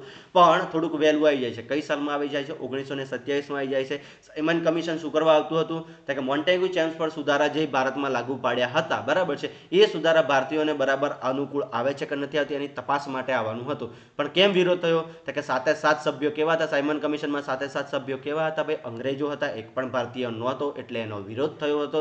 અને વિરોધ થયો, વહેલું આવ્યું એનો પણ વિરોધ હતો. અને બધા સભ્યો અંગ્રેજો હતા એનો પણ વિરોધ હતો. અને શું થાય છે કે લાઠીચાર્જ થાય છે. અને એ લાઠીચાર્જમાં કોણ મૃત્યુ પામે છે? લાલા લજપત રાય મૃત્યુ પામે છે, બરાબર છે. ચલો હવે આગળ કે નહેરુ રિપોર્ટ. હવે કયો આવે છે? નહેરુ રિપોર્ટ 1928માં. કે નહેરુ રિપોર્ટ શું હોય છે? બરાબર છે. કે જો અહીંયા બાજુમાં આખું લખેલું છે કે બર્કિન હેડ, કે સાયમન કમિશનનો વિરોધ ચાલતો હતો ત્યારે ભારતમાં મંત્રી હતો. કોણ હતો? બર્કિન હેડ. બર્કિન હેડ દ્વારા ભારતીયોને એવું બંધારણ બનાવવાનો પડકાર ફેંક્યો જે ભારતના તમામ નાગરિકોને મંજૂર હોય. કે આ બર્કિંગ હેડ આવે છે, બરાબર છે. કે ભારતમાં સાયમન કમિશનનો વિરોધ ચાલતો હોય છે એટલામાં બર્કિંગ હેડ આવે છે. ભારતનો એક મંત્રી હોય છે, બરાબર છે. અને એ બર્કિંગ હેડ એવું કહી દે છે ભાઈ ભારતીયોમાં એટલી બધી તેવડ હોય તો ભારતીયો પોતાનું બંધારણ બનાવે અને બધાને ભારતીય લોકો એવું બંધારણ બનાવીને અમને આપે કે જે બધા ભારતીય નાગરિકોને મંજૂર હોય, બરાબર છે, એવું બંધારણ બનાવી આપે. તો હવે પડકાર ફેંકવામાં આવ્યો. કોણે પડકાર ફેંક્યો? કે બર્કિંગ હેડે. અને બર્કિંગ હેડ શું પડકાર ફેંકે છે? તો ભારતના લોકોને એટલી બધી તાકાત હોય તો બંધારણ બનાવીને બતાવે, આવી પડકાર ફેંકે છે. અને આ પ્રકારનો શિકાર કઈ તારીખે? 28 ફેબ્રુઆરીએ 1928 દિલ્હીમાં ડોક્ટર અંસારીની હેઠળ એ મિટિંગ ભરાય છે. કે આપણને ભાઈ બર્કિંગ હેડ નામના વ્યક્તિએ પડકાર ફેંક્યો છે. એટલે 28 ફેબ્રુઆરી 1928ના દિવસે દિલ્હીની અંદર એક મિટિંગ ભરાય છે. અને એની અધ્યક્ષસ્થાને કોણ હોય છે? ડોક્ટર અંસારી. કોણ હોય છે ભાઈ? ડોક્ટર અંસારી. અને 19 ફેબ્રુઆરી 1928ના રોજ ડોક્ટર અંસારીની અધ્યક્ષતામાં બીજી બેઠક મળી. તે મુજબ બંધારણનું પ્રારૂપ તૈયાર કરવામાં આવે છે, ભાઈ, બરાબર છે. આ બીજી બેઠકમાં તો આ લોકો પ્રારૂપ તૈયાર કરી દીધું, બરાબર છે. અને પંડિત મોતીલાલ નહેરુની અધ્યક્ષતામાં એક સમિતિની નિમણૂક કરવામાં આવી જેણે પોતાનો રિપોર્ટ 1 જાન્યુઆરી 1928ના રોજ રજૂ કર્યો, જેને નહેરુ રિપોર્ટ કહેવામાં આવે છે. કઈ તારીખે? 1 જૂન 1928ના રોજ રજૂ કરવામાં આવે છે અને નહેરુ રિપોર્ટની અંદર 19 મૂળભૂત અધિકારોનો ઉલ્લેખ કરવામાં આવે છે અને આ નહેરુ રિપોર્ટ તાત્કાલિક કોંગ્રેસ પક્ષ દ્વારા સ્વીકાર અને મુસ્લિમ લીગ દ્વારા વિરોધ કરવામાં આવે છે. આ નહેરુ રિપોર્ટનો શું થાય છે? કોંગ્રેસ પક્ષ દ્વારા સ્વીકાર કરવામાં આવે છે અને શું કહેવાય મુસ્લિમ લીગ દ્વારા વિરોધ કરવામાં આવે છે. જોજો હા ફરીથી આખી ઘટના શું થાય છે કે નહેરુ રિપોર્ટ 1928 શું કહેવા માંગે છે ભાઈ? કે જો સાયમન કમિશન, પછી શું સાયમન કમિશન 1927માં આવ્યું. સાયમન કમિશન ભારતમાં ચાલતું હોય છે ત્યારે બ્રિટનના એક મંત્રી હોય છે જે ભારતમાં કાર્યરત હોય છે, એનું નામ શું હોય છે? બર્કિંગ હેડ. અને બર્કિંગ હેડ ભારતીયોને એવી ચેલેન્જ ફેંકે છે કે ભાઈ જો ભારતીયોને આટલો બધો વિરોધ હોય તો ભારતીયો પોતાનું બંધારણ જાતે બનાવીને બતાવે. તો હવે કે ભારતીય બંધારણ બનાવવાનો પડકાર કોને ફેંકવામાં આવે છે? કે બર્કિંગ હેડ દ્વારા ફેંકવામાં આવે છે અને આનો સ્વીકાર કોણ કરી લે છે? ડોક્ટર અંસારી. કોણ કરી લે છે ભાઈ? ડોક્ટર અંસારી. અને આ ડોક્ટર અંસારી 28/2/1928ના રોજ એક મીટિંગ બોલાવવામાં આવે છે અને મીટિંગમાં પ્રથમ મીટિંગમાં શું કરવામાં આવે છે? બર્કિંગ હેડે જે ઉપર ફેંક્યો તો પડકાર એનો સ્વીકાર કરવામાં આવે છે, બરાબર છે, પ્રથમ મીટિંગની અંદર. અને બીજી મીટિંગની અંદર એનું પ્રારૂપ તૈયાર કરી દેવામાં આવે છે અને પ્રારૂપ કોણ તૈયાર કરે છે? મોતીલાલ નહેરુ કરે છે. ભાઈ કોણ? મોતીલાલ નહેરુની અધ્યક્ષતામાં એનું સ્વીકાર કરવામાં આવે છે, પ્રારૂપ તૈયાર કરવામાં આવે છે અને મોતીલાલ નહેરુની સમિતિમાં નિમણૂક થઈ અને એ મોતીલાલ નહેરુની સમિતિએ 1 જુલાઈ 1928ના દિવસે પ્રારૂપ આપણું શું કહેવાય કે પ્રારૂપ તૈયાર કરીને નહેરુ રિપોર્ટ તૈયાર કરીને દેવામાં આવે છે. અને આ નહેરુ રિપોર્ટની અંદર કેટલા? કે 19 મૂળભૂત અધિકારો હોય છે અને આ 19 મૂળભૂત અધિકારો જોઈ અને બર્કિંગ હેડ મજાક બનાવે છે કે ભાઈ ભારતીય લોકોને એ પણ 19 મૂળભૂત અધિકાર અપાય ખરા, બરાબર છે, આવો મજાક બનાવે છે. અને આ નહેરુ રિપોર્ટને કોણ? કોંગ્રેસ પક્ષ સ્વીકાર કરે છે અને મુસ્લિમ લીગ ઠુકરાઈ દે છે કે એનો વિરોધ કરે છે. ચલો નહેરુ રિપોર્ટ પછી આપણે જઈએ છીએ ભારત સરકાર અધિનિયમ 1935 કે તમને બધાને પણ ખબર હશે કે અત્યારે જે આપણું વર્તમાન બંધારણ છે એનો 35% હિસ્સો, એનો 50% હિસ્સો કે 1/3 જેટલો હિસ્સો કોનો હોય છે? કે 1935ના અધિનિયમનો હોય છે. આ અધિનિયમ આપણા માટે બહુ જ જરૂરી છે, બરાબર છે, કે આ અધિનિયમમાં 10 પરિશિષ્ટ કેટલા હોય છે? 10 પરિશિષ્ટ અને 321 અનુચ્છેદ હતા કે અંગ્રેજોએ બનાવીને મોકલ્યું હતું ભારતમાં, બરાબર છે. પણ કેટલા પરિશિષ્ટ હતા ભાઈ? 10 પરિશિષ્ટ હતા અને 321 અનુચ્છેદ હતા. 1932માં લંડનમાં ત્રીજી ગોળમેજી પરિષદમાં આ અધિનિયમની રૂપરેખા તૈયાર કરવામાં આવી હતી. કે 1935ના અધિનિયમની રૂપરેખા ક્યારે તૈયાર કરવામાં આવી હતી? તો કે ભારત સરકાર અધિનિયમ 1935ની રૂપરેખા 1932માં લંડનની ત્રીજી ગોળમેજી પરિષદમાં બનાવવામાં આવી હતી. પ્રધાનમંત્રી તેમજ મંત્રી જેવા પ્રથમ વાર ઉલ્લેખ કરવામાં આવ્યો હતો કે પ્રધાનમંત્રી અને મંત્રી જેવા શબ્દો સૌ પ્રથમ કયા અધિનિયમથી ઉપયોગમાં લેવામાં આવ્યા હતા? કે 1935ના અધિનિયમથી. 1935માં ફેડરલ કોર્ટની સ્થાપના થઈ. 1935 ફેડરલ કોર્ટની સ્થાપના થઈ. ભાઈ ભારતમાં ફેડરલ કોર્ટની સ્થાપના કયા અધિનિયમથી થઈ? 1935ના અધિનિયમથી. કઈ સાલમાં થઈ ફેડરલ કોર્ટની સ્થાપના? કે 1937માં થઈ હતી. ઓરિસ્સા અને સિંધ પ્રાંત એવા બે પ્રાંતની રચના કરી દેવામાં આવી. શું કરી દેવામાં આવી ભાઈ? ઓરિસ્સા અને સિંધ પ્રાંત એવા 2 પ્રાંતની રચના કરી દેવામાં આવી. સ્ત્રી પુરુષ સમાન મતાધિકાર આપી દેવામાં, સ્ત્રી અને પુરુષ સરખા પ્રમાણમાં મતદાન કરી શકશે એવું આપી દેવામાં આવ્યું. અને 1933 ને 1935માં આરબીઆઈની સ્થાપના કરી દેવામાં આવી. ભાઈ કઈ સાલમાં? 1935માં. જો અહીંયા લખેલું છે કે 1935માં શું કરી દેવામાં આવે છે? આરબીઆઈની સ્થાપના કરી દેવામાં આવે છે. બર્માને મ્યાનમારથી અલગ કરી દેવામાં આવ્યું. કેન્દ્રીય પ્રાંતીય અને લોક સેવા આયોગની રચના કરી દેવામાં આવી. મોહમ્મદ અલી જીણાએ અધિનિયમને ખરાબ ગણાવ્યા. મોહમ્મદ અલી જીણાએ આ અધિનિયમને કેવો ગણાવ્યો? તો ખરાબ ગણાવ્યો હતો. અને આપણા નહેરુભાઈ શું કહે છે? કે જવાહરલાલ નહેરુ દ્વારા એવી મોટર કે જે તમામ બાજુથી બ્રેક પરંતુ કોઈ એન્જિન નથી, એવું કહી દેવામાં આવ્યું કે ગાડીની બધે બાજુ બ્રેક તો મારી દીધી છે પણ ગાડીની અંદર એન્જિન જ નથી, આવું કહી દેવામાં આવે છે. અને હાલના બંધારણમાં 2/3 ભાગ આ અધિનિયમમાંથી લેવામાં આવેલો છે.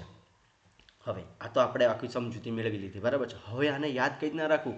તો જો કઈ સાલમાં? તો કે જો મારા જોડે યાદ કરતા જજો, બરાબર છે. સાયમન કમિશન ગયું, એના પછી કોણ આવ્યો? નહેરુ રિપોર્ટ આવ્યો 1928માં. પછી શું થયું? તો કે 1932ની અંદર ત્રીજી ગોળમેજી પરિષદ ભરાય છે. ક્યાં ભરાય છે? લંડનની અંદર ત્રીજી ગોળમેજી એટલે કે રાઉન્ડ ટેબલ કરાય છે. ત્રીજી ગોળમેજી પરિષદ ભરાય છે અને આ ગોળમેજી પરિષદની અંદર ભારત સરકાર અધિનિયમ 1935ની શું તૈયાર કરવામાં છે? રૂપરેખા તૈયાર કરવામાં આવે છે. શું તૈયાર કરવામાં આવે છે? રૂપરેખા તૈયાર કરવામાં આવે છે. 1935ના અધિનિયમમાં શું હતું ભાઈ? 10 પરિશિષ્ટ હતા, અનુચ્છેદ 321 હતા, સૌથી લાંબો અધિનિયમ હતો, પ્રધાનમંત્રી અને મંત્રી જેવા શબ્દોનો સૌપ્રથમવાર ઉલ્લેખ કરવામાં આવ્યો, 1937માં ફેડરલ કોર્ટની સ્થાપના કરવામાં આવી, 1935માં આરબીઆઈની સ્થાપના કરવામાં આવી, સ્ત્રી પુરુષને સમાન મતાધિકાર મળશે, પછી ઓરિસ્સા અને સિંધ પ્રાંતને અલગ કરી દેવામાં આવ્યા, બાર્મા અને મ્યાનમારને પણ અલગ કરી દેવામાં આવ્યા, અને હાલના બંધારણમાં 2/3 જેટલો ભાગ આ અધિનિયમનો છે. અને જવાહરલાલ નહેરુએ શું કીધું કે આ ગાડી એવી છે કે જેમાં એન્જિન તો નથી પણ ફરતે બ્રેક મારી દેવામાં આવી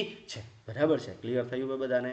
હા, સમજાશે? ચલો હવે આગળ જઈએ. બરાબર છે? હવે શું આવે છે? ઓગસ્ટ પ્રસ્તાવ. શું આવે છે ભાઈ? ઓગસ્ટ પ્રસ્તાવ કઈ સાલમાં આવે છે? 1940માં. કે ભારતના તત્કાલિક વાઇસરોય લોર્ડ લિથગો, કોણ આવે છે? લોર્ડ લિથગો દ્વારા 8 ઓગસ્ટ 1940ના રોજ એક પ્રસ્તાવ મૂકવામાં આવે છે જેને ઓગસ્ટ પ્રસ્તાવ કહે છે. ભાઈ ઓગસ્ટ પ્રસ્તાવ કોણ લઈને આવ્યું હતું? લોર્ડ લિથગો. બરાબર છે? અને કઈ સાલમાં? 1940ની સાલમાં આવે છે. અને મહત્વની જોગવાઈઓ ઓગસ્ટ પ્રસ્તાવમાં જોગવાઈઓ કઈ હતી ભાઈ? ભારત માટે ડોમિનિયન સ્ટેટનું લક્ષ્યાંક. આપણે આમુખનો લેક્ચર જોયો એમાં ડોમિનિયન સ્ટેટ સમજાવ્યું છે કે આપણે આમ તો સ્વતંત્ર પણ પૂછીને કોને? કે બ્રિટનને પૂછીને કામ કરવાનું. આમ આપણે બધી રીતે સ્વતંત્ર, બરાબર છે, પણ કંઈ પણ આપણે કામ કરવું હોય તો પહેલા કોને પૂછવાનું? કે બ્રિટિશ સરકારને પૂછવાનું. એવું બનાવવા માંગતા હતા. કયા? કે ઓગસ્ટ પ્રસ્તાવમાં આપણા ભારત દેશને કયો? ડોમિનિયન સ્ટેટ બનાવવા માંગતા હતા. આમ તમે આઝાદ પણ આમ તો કોના જ ગુલામ? કે બ્રિટનના ગુલામ. આવું કહેવા માંગતા હતા. યુદ્ધ પછી બંધારણની રચના. હવે આ યુદ્ધ એટલે કે યુદ્ધ એટલે શું? કે તમને બધાને ખબર છે કે બીજું વિશ્વ યુદ્ધ ચાલતું હતું. બરાબર છે? અને આ વિશ્વ યુદ્ધની અંદર તમને બધાને ખબર છે કે બ્રિટન હારવાની કંગાર પર હતું અને બ્રિટનને એમ હતું કે ભારતીયો જો આપણા સમક્ષ લડશે તો શું થશે? આપણે આરામથી યુદ્ધ જીતી જઈશું. બરાબર છે? ભારતીયોને ખબર હતી કે ભાઈ ના, અમારે તો યુદ્ધમાં તમારા જોડે ભાગ લેવો નથી. અને ભારતીય પ્રતિનિધિઓને સમાવેશ કરી યુદ્ધ સહકાર પરિષદ કે યુદ્ધમાં તમે જોડાઓ. હવે આવું કહેવામાં આવ્યું. જોજો હા, ઓગસ્ટ પ્રસ્તાવ દ્વારા શું? બીજું વિશ્વ યુદ્ધ ચાલતું હોય છે. બરાબર છે? આ વિશ્વ યુદ્ધની અંદર લોર્ડ લિથગો એવું કહી દે છે ભાઈ તમને ડોમિનિયન સ્ટેટ બનાવી આપશું. યુદ્ધ પછી તમને ડોમિનિયન સ્ટેટ બનાવી દઈશું અને યુદ્ધ પછી તમને બંધારણ સભાની રચના કરી આપશું અને યુદ્ધ પછી તમને આઝાદી આપી દઈશું. બરાબર છે? પણ આ ઓગસ્ટ પ્રસ્તાવનો શું કરવામાં છે? અસ્વીકાર કરવામાં આવે છે. જો વાઇસરોય કોણ હોય છે? લોર્ડ લિથગો. કોણ હોય છે ભાઈ? લોર્ડ લિથગો 8 ઓગસ્ટ 1940માં ઓગસ્ટ પ્રસ્તાવ લઈને આવે છે. અને ઓગસ્ટ પ્રસ્તાવની જોગવાઈઓ શું હોય છે? કે ભારતને ડોમિનિયન સ્ટેટ બનાવવું અને બંધારણ સભા, યુદ્ધ પછી બંધારણ સભા બનાવી આપશું. કોંગ્રેસે પણ વિરોધ કર્યો અને મુસ્લિમ લીગે પણ વિરોધ કર્યો કે ના ભાઈ અમારે આવું કશું જોઈતું ને, તમે પાછા જતા રહો. એટલે ઓગસ્ટ પ્રસ્તાવ જે ઈરાદાથી આવ્યો તો એ ઈરાદાથી પાછો જતો રહ્યો. બરાબર છે? ઓગસ્ટ પ્રસ્તાવનો કોઈએ પણ સ્વીકાર કર્યો નહીં. ચલો હવે પર તમારે યાદ રાખવાનું છે ઓગસ્ટ પ્રસ્તાવ કઈ સાલમાં આવ્યો હતો ભાઈ? 8 ઓગસ્ટ 1940માં આવ્યો હતો. વાઇસરોય કોણ હતા? લોર્ડ લિથગો હતા. એમને શું કીધું હતું? કે ભારતને ડોમિનિયન સ્ટેટ બનાવીશું, યુદ્ધ પછી બંધારણ સભા બનાવી આપીશું. આવું કીધું હતું. બરાબર છે? કોંગ્રેસ લિંગે ના પાડી અને મુસ્લિમ લીગે પણ ના પાડી. બરાબર છે? અને હવે આવે છે ક્રિપ્સ મિશન 1942ની અંદર. કોણ આવે છે? ક્રિપ્સ મિશન કે બ્રિટનના કેબિનેટ મંત્રી સ્ટેફર્ડ ક્રિપ્સ દ્વારા રજૂ કરવામાં આવ્યું હતું. બ્રિટનનો મંત્રી કોણ હતો? Stafford Cripps. એના દ્વારા રજૂ કરવામાં આવ્યું. એટલે કે આ કમિશનનું નામ પણ શું પડી ગયું?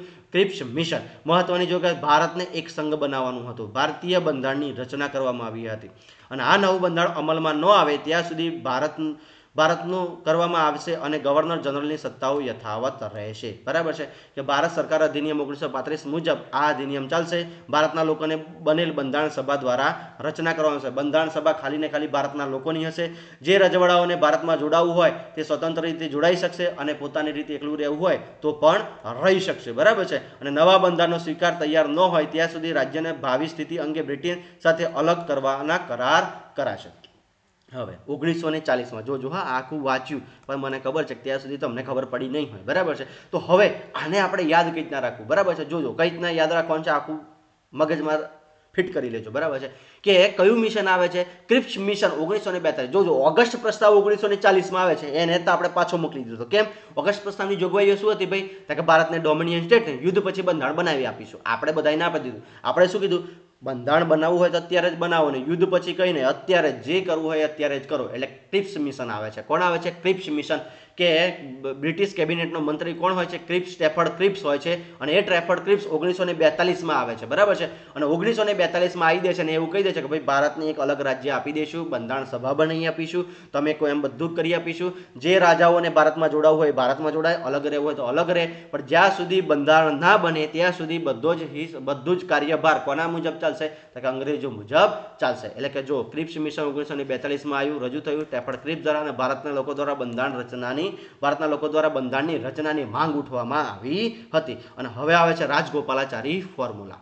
જોજો હા, અહીંયાથી કે આ 42માં ક્રિપ્સ મિશન આવી ગયું, પણ ક્રિપ્સ મિશન આપણને લોલીપોપ કેવી આપી ખબર છે?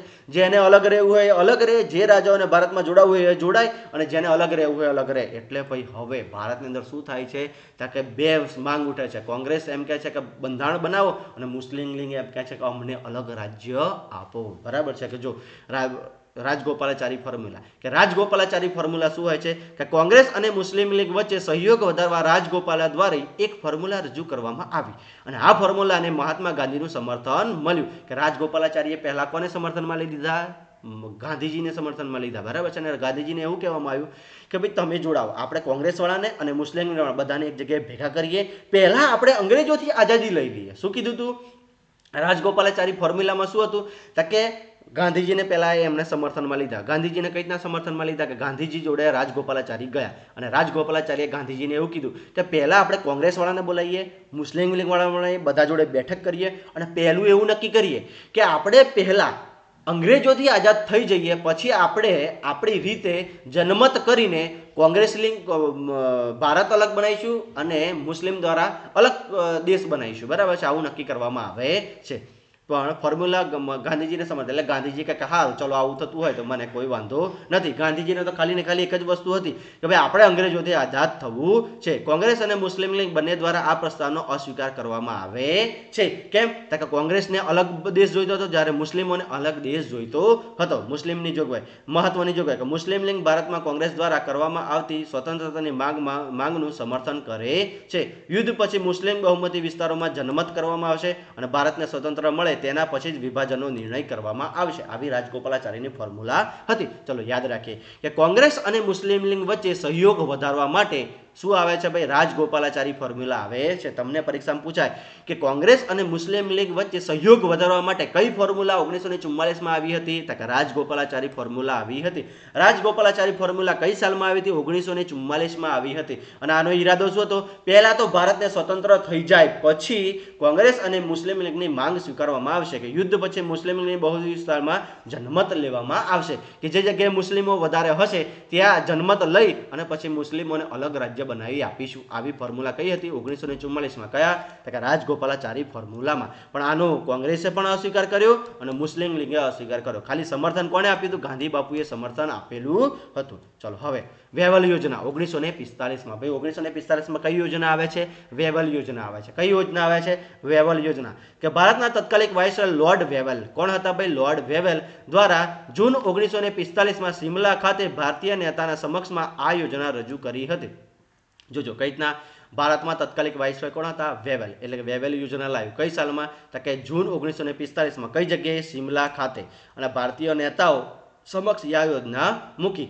જ્યાં સુધી ભારતીય બંધારણ ન રચાય ત્યાં સુધી સમગ્ર વહીવટ ભારતીયકરણ કરવું, જેમાં ગવર્નર જનરલ અને સૈન્યાધ્યક્ષ સિવાયના બધા જ પદ પર ભારતીયો રહેશે. એટલે કે આણે કહી દીધું, બરાબર છે. વેવલ યોજનામાં આવી ગયું કે ભાઈ જ્યાં સુધી તમે બંધારણ ના બનાવો ત્યાં સુધી તમારો સેનાનો અધ્યક્ષ અને ગવર્નર જનરલ પદે 2 અંગ્રેજો રહેશે, બાકી તમામ પદે ભારતીયો રહેશે. અને આ તો આપણે જોઈતું જ હતું કે તમામ પદે ભારતીયોને લાવી દો, બરાબર છે. એટલે આ વેવલ યોજનામાં આપણે આવી ગયા. બધું જોજો વેવલ યોજના, સિમલા કરાર અથવા તો વેવલ યોજના, બંને એક જ વસ્તુ છે. કઈ સાલમાં સિમલા કરાર અને વેવલ યોજના કઈ સાલમાં થાય છે ભાઈ? 1945. કેમ કે સિમલા ખાતે કરાર થયા એટલે સિમલા કરાર કહેવામાં આવે છે.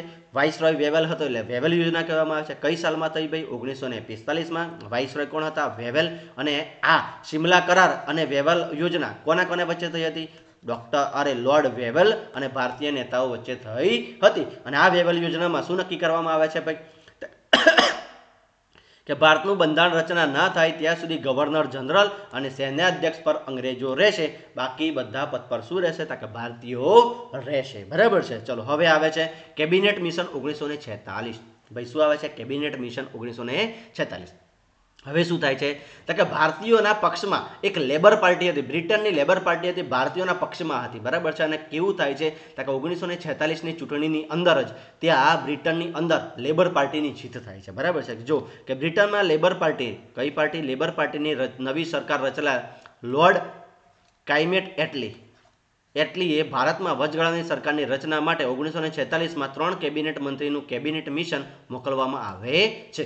ક્યાં લેબર પાર્ટીની જીત થઈ. અને ક્લાઇમેટ એટલી પહેલેથી જ એવું હતું કે ભારતના લોકો આટલું બધું કહે છે તો ભારતના લોકોને આઝાદી આપી દેવી જોઈએ. અને હવે ત્યાં પ્રધાનમંત્રી કોણ બની જાય છે? આપણો ક્લાઇમેટ એટલી. અને ક્લાઇમેટ એટલી એવું કહેતો હતો, વર્ષોથી કહેતો હતો કે ભારતના લોકોને આઝાદી આપી દો.